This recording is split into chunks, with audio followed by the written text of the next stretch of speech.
तालिबान का नाम सुनते ही हमारे जहनों में असलहे से लैस दाढ़ी वाले अफराद का तस्वुर उभरता है।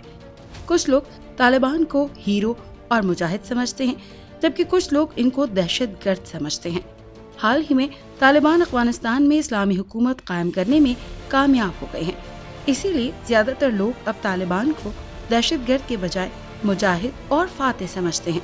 आज की इस वीडियो में हम तालिबान की तारीख का जायजा लेंगे कि तालिबान किस तरह वजूद में आए, किस तरह उन्होंने अमेरिका और रूस जैसी सुपर पावर्स को हराया और कैसे उन्होंने अब इस्लामी हुकूमत कायम की है।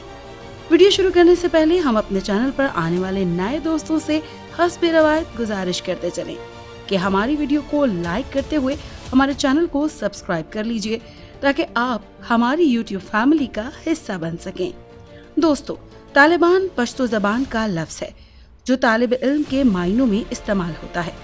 दरअसल तहरीक तालिबान की बागडोर मदारिस के तलबा के हाथ में थी, इसीलिए इस तहरीक को तालिबान का नाम दिया गया था। तालिबान की तहरीक और सरगर्मियां तब शुरू हुई जब 1979 में रूस ने अफगानिस्तान पर हमला कर दिया। रूस अफगानिस्तान के वसाइल और यूरेनियम के ज़खायर पर कब्जा करना चाहता था। रूस उस वक्त सुपर पावर था और अमेरिका से भी ज्यादा ताकतवर था। रूस के खिलाफ सबसे पहले मदरसे के तलबा ने मज़ाहमत की। मुल्ला मोहम्मद उमर मदरसे के एक तालिब इल्म थे। उन्होंने अपनी मोटरसाइकिल पर मुल्क के हर हिस्से का सफर किया और मदारिस के तलबा को रूस के खिलाफ लड़ने पर उकसाया। उनकी मुल्कगीर तहरीक का खातिर खा फायदा हुआ और मदारिस का हर तालिब इल्म रूस के खिलाफ मैदान जंग में उतर गया। ये तहरीक अफगानिस्तान के शहर कंधार से शुरू हुई थी। रूस के खिलाफ लोगों को मुल्ला उमर ने जमा किया था, इसीलिए उनको इस तहरीक का लीडर बना लिया गया। जब मदरसे के तालिब इल्म रूस के खिलाफ लड़ने लगे तो अफगानिस्तान के अवाम के अंदर तालिबान की मोहब्बत बैठ गई। अवाम ने भी भरपूर तरीके से तालिबान की मदद की। पाकिस्तानी मदारिस से लाखों अफराद ने अफगानिस्तान का रुख किया और तालिबान के साथ शामिल हो गए। पाकिस्तान के मुख्तलिफ इलाकों में तहरीक तालिबान पाकिस्तान के नाम से एक तहरीक शुरू हो गई, जो पाकिस्तान से लोगों को अफगानिस्तान भी भेज रही थी, ताकि वो वहाँ जाकर अफगानिस्तान में जिहाद करें और तालिबान की मदद करें। ये वो जंग थी जिसमें तालिबान बंदूकों के बजाय लाठियों और पत्थरों से लड़ रहे थे। रूस सुपर पावर था, अमेरिका से उसकी दुश्मनी थी, इसीलिए अमेरिका ने तालिबान की मदद करना शुरू कर दी। असलहे से लेकर माली इमदाद तक अमेरिका ने पाकिस्तान के जरिए तालिबान की मदद की। पाकिस्तान से बिलावास्ता तालिबान को अफरादी कुव्वत मुसलसल मिल रही थी, जबकि अमेरिका से बिलवास्ता तौर पर तालिबान को जंगी साजो सामान मिल रहा था। तालिबान बहुत बहादुरी से लड़े। लाखों अफराद की जान की कुर्बानियों के बाद बिलाखिर तालिबान ने रूस की कमर तोड़ कर रख दी। रूस को उस जंग में इबरतनाक शिकस्त हुई थी। तालिबान ने अफगानिस्तान को रूस के टैंकों और जहाज़ों का कब्रिस्तान बना दिया था। रूस की शिकस्त के बाद तालिबान ने अफगानिस्तान में इस्लामी हुकूमत कायम कर दी। ये एक मुकम्मल इस्लामी हुकूमत थी। पूरे अफगानिस्तान में तालिबान ने इस्लामी निज़ाम नाफिज कर दिया था। तालिबान ने इस्लामी हुकूमत कायम की तो अफगानिस्तान के अवाम को तालिबान से मज़ीद मोहब्बत हो गई। रूस की शिकस्त के बाद हर तरफ अमन व अमान हो गया था। पाकिस्तान का बॉर्डर भी महफूज हो गया। 2001 तक अफगानिस्तान में तालिबान की इस्लामी हुकूमत कायम रही, लेकिन 2001 में कुछ ऐसा हुआ कि अफगानिस्तान एक बार फिर खून से नहला दिया गया। तालिबान की हुकूमत भी खत्म हो गई और अफगानिस्तान अगले 20 सालों के लिए मैदान जंग बन गया। दोस्तों, हुआ कुछ यूं कि 11 सितंबर 2001 को अमेरिका के वर्ल्ड ट्रेड सेंटर पर हमला हुआ। दरअसल कुछ लोगों ने अमेरिकी तैयारे को हाईजैक कर लिया था और वर्ल्ड ट्रेड सेंटर से तैयारा टकरा दिया था। वर्ल्ड ट्रेड सेंटर उस वक्त दुनिया की सबसे बड़ी बिल्डिंग थी।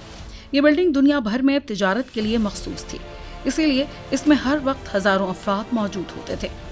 इसके दोनों टावर ही हवाई जहाज के टकराने के चंद सेकंड्स बाद जमी बोस हो गए। अभी कुछ लम्हे ही गुजरे थे कि एक और तैयारा अमेरिकी दिफाई इमारत पेंटागन से जा टकराया। पेंटागन अमेरिका की सबसे बड़ी दिफाई इमारत थी, जो फौजी साजो सामान के लिए मखसूस थी। इस इमारत को भी खुदकुश दहशतगर्दों ने जमी बोस कर दिया था। दोस्तों, ये वाकया इतना बड़ा था जिसने सिर्फ अमेरिका को ही नहीं बल्कि पूरी दुनिया को लर्जा दिया था, और इस वाक़े के नताइज दुनिया को खास तौर पर मुसलमानों को अभी तक भुगतना पड़ रहे हैं। इस वाक़े में 20,000 अफराद चंद सेकंड्स के अंदर मौत के घाट उतर गए थे। अमेरिका ने इस वाक़े का इल्जाम उसामा बिन लादेन और उसके साथियों पर लगाया था।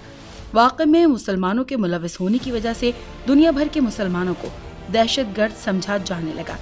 इस्लामोफोबिया इस वाक़े के बाद ही प्रमोट हुआ, जिसको हम आज तक भुगत रहे हैं। दोस्तों, इस वाक़े के बाद अमेरिका ने दुनिया भर से लाखों मुसलमान अफराद को मुश्तबा होने की वजह से गिरफ्तार कर लिया और बदतरीन जेलों में डाल दिया। खास तौर पर अमेरिका में मौजूद हर मुसलमान के लिए मुश्किलात पैदा हो गईं। उनको दहशतगर्द की नज़र से देखा जाता था। हजारों मुसलमान अमेरिकियों को जेलों में सिर्फ शक के बिना पर बंद कर दिया गया था। बदतरीन तशद्दुद के बाद हजारों मुसलमान अमेरिकी जेलों में जान की बाजी हार गए और कुछ तो अभी तक जेलों में पड़े हैं। आफिया सिद्दीकी की मिसाल हमारे सामने है। दोस्तों, इस हमले का इल्जाम अमेरिका ने उसामा बिन लादेन पर लगाया था। उसामा बिन लादेन को इस वाक़े का मरकजी मुल्जिम ठहराया गया था। उसामा बिन लादेन एक आला तालीम याफ्ता इंसान थे और सऊदी अरब के शाही खानदान से ताल्लुक रखते थे। उनको अरब का शहजादा कहा जाता था। जब अमेरिका ने उनको पकड़ने की तैयारी शुरू की तो उनके पास बचने का कोई रास्ता नहीं था। अफगानिस्तान में तालिबान की इस्लामी हुकूमत कायम थी, इसीलिए उसामा बिन लादेन ने अफगानिस्तान का रुख किया, क्योंकि सिर्फ यही वो लोग थे जो उसामा बिन लादेन को पनाह दे सकते थे। अमेरिका ने मुल्ला उमर को हुक्म दिया कि उसामा बिन लादेन को हमारे हवाले कर दो, लेकिन मुल्ला उमर ने दो टोक जवाब दिया कि हम उसामा को अमेरिका के हवाले नहीं कर सकते। उसामा हमारा भाई है और मेहमान है, और एक मुसलमान होने के नाते हम अपने मेहमान को किसी काफिर के हाथ में नहीं दे सकते। मुल्ला उमर के इस जवाब पर अमेरिका तिल मिला उठा। सदर बुश उस वक्त अमेरिका के सदर थे। उन्होंने अफगानिस्तान पर हमले का हुक्म जारी कर दिया। दोस्तों, अमेरिका उस वक्त सुपर पावर था। अमेरिका के हमले से तालिबान की हुकूमत खत्म हो गई। मरकजी शहर काबुल पर अमेरिका ने कब्जा कर लिया था। अमेरिका ने तालिबान की हुकूमत खत्म करवा कर वहाँ अपने मनपसंद लोगों को हुकूमत दे दी। अशरफ गनी और हामिद करजई जैसे लोगों को हुकूमत पर बिठा दिया गया, लेकिन ये लोग अफगानिस्तान के अवाम के दिल न जीत सके। अफगानिस्तान के अवाम के दिलों पर आज भी तालिबान का राज था। अमेरिका से जंग में अफगानिस्तान के अवाम ने तालिबान की भरपूर मदद की। पाकिस्तान से भी लोगों के दस्ते भिजवाए जाने लगे। अमेरिका ने पाकिस्तान को हुक्म दिया कि इन पाकिस्तानियों को कुचल दिया जाएगा जो तालिबान के हामी हैं। सदर परवेज मुशर्रफ ने खुद भी पाकिस्तानी तालिबान और वजीरिस्तान के लोगों के खिलाफ फौजी ऑपरेशन शुरू कर दिया और अमेरिका को भी हुक्म दे दिया कि वो चाहे तो हमारे मुल्क में ड्रोन हमले करके अपने दुश्मनों को मार सकता है। परवेज मुशर्रफ ने अपने फौजी अड्डे भी अमेरिका के हवाले कर दिए थे ताकि वो उनको तालिबान के खिलाफ इस्तेमाल कर सके। दोस्तों, इसका नतीजा ये निकला कि पाकिस्तान भी दहशतगर्दी की लपेट में आ गया। ये जंग 20 सालों तक जारी रही। अफगानिस्तान में कई लाख लोग मौत के घाट उतर गए। पाकिस्तान में भी कई लोग ड्रोन हमलों में मारे गए। 20 लाख से ज्यादा अफगानी हिजरत करके पाकिस्तान आ गए। वजीरिस्तान से भी लाखों लोग पंजाब और सिंध के इलाकों में हिजरत करके आबाद हो गए। उसामा बिन लादेन को एबटाबाद से गिरफ्तार कर लिया गया था। मुल्ला उमर भी रूपोशी की हालत में वफात पा गए थे।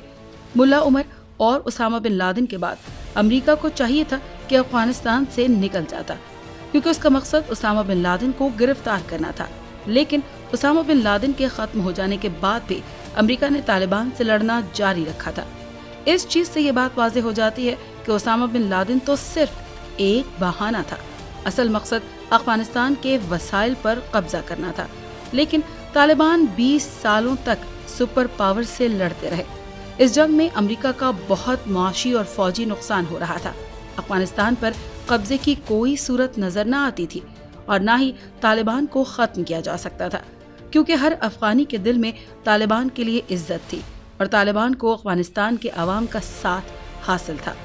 मुसलसल 20 साल तक नुकसान उठाने के बाद 2021 में अमेरिका को अफगानिस्तान से बोरिया बिस्तर समेटना पड़ा, जिसके बाद अफगानिस्तान में दोबारा इस्लामी हुकूमत कायम हो गई। तो दोस्तों, ये थी आज की वीडियो। उम्मीद है हमारी ये काविश आपको पसंद आएगी। वीडियो को लाइक करके दोस्तों के साथ शेयर कर दीजिए, कमेंट करके अपनी राय का इजहार कर दीजिए और ऐसी मजीद वीडियोस के लिए हमारे चैनल को सब्सक्राइब कर लीजिए।